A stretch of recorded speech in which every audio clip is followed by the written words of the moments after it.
In this video we're going to talk about Haley, who is a local San Francisco Bay Area video blogger, and how she got the attention of the airport management in Manila when she videotaped a taxi scam when she traveled there recently. I will also give some practical tips on how you can avoid these common taxi scams quite easily when you arrive at the Manila Airport. If you like this channel, please remember to subscribe. And if you want to support this channel beyond that, you can always use my Airbnb affiliate link shown on the screen right now, or you can find it in the description field below this video. And I think you can save about $40 on your first booking with Airbnb. Now, one of the first things I noticed when I arrived in the Philippines was, of course, the friendly and hospitable people. But they also have this attitude that all foreigners are rich and loaded with money. Now, that can be both good and bad. If you enjoy having a sort of an instant rock star status when you arrive there, that's one thing. But on the downside, they do not feel it is dishonest to expect a little tip here and there. And that's understandable. The salary in the Philippines is only $5 to $10 a day, and if you compare that to the US, we probably have 10 times that as an average salary per day. So it's understandable that the Filipinos have this attitude, but what they don't know is, and they don't acknowledge, is that the expenses in the US are 10 times that of the Philippines. It kind of is a double-edged sword. Yes, you can get some instant popularity just because you are a foreigner and you're exotic looking with speaking American English and perhaps got a few extra dollars.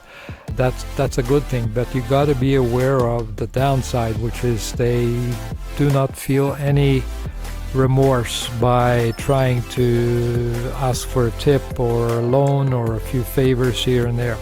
It's something you're going to have to be aware of. It's not that they're just trying to be dishonest, but it's sort of like a rich person arriving in the US from another country with a salary is 10 times as high as the US.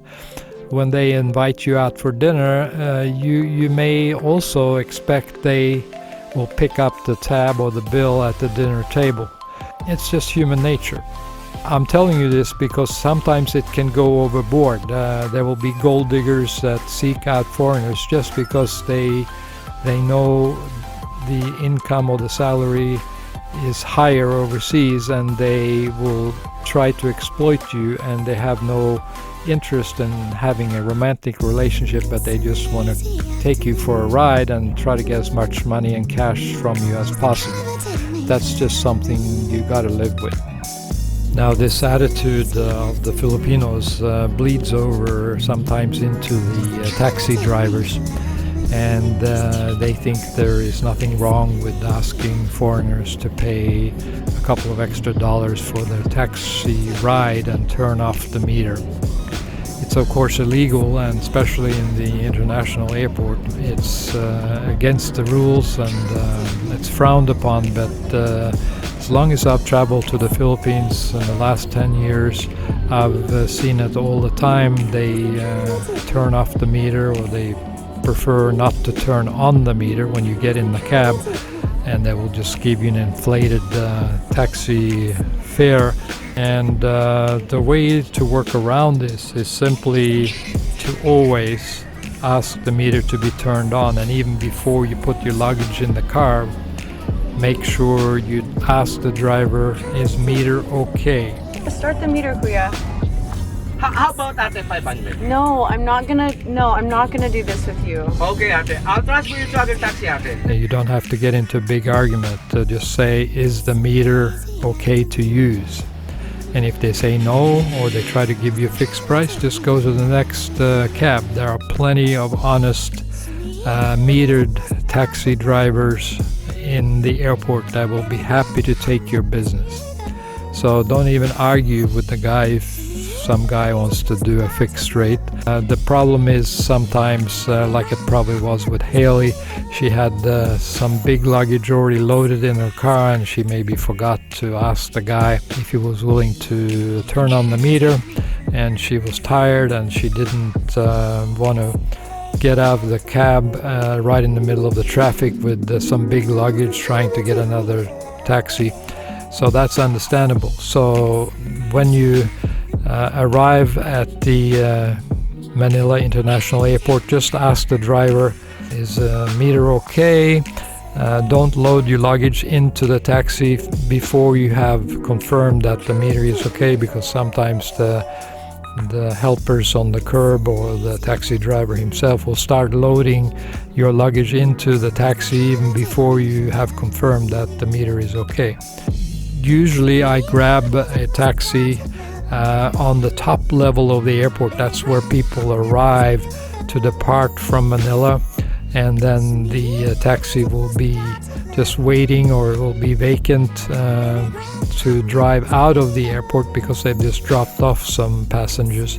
And those drivers are usually very eager to get some business so they can pay for their ride, so they can pick up some money on the way home or back out from the airport. I got to emphasize that Filipino people and their attitude is one of the best I've ever seen in any country I've traveled to. So you got to take the bad with a lot of good. The Filipino people have so much good in their hearts, and there are a minority of people only that try to scam or take advantage of foreigners. You got to keep in mind that they are real people. They have real survival issues and are just trying to make a living. And with that said, I highly recommend anybody coming to the Philippines and just be aware of some of the bad scams that occasionally do occur, especially at the airport. And I hope the tips in this video will be a help for you.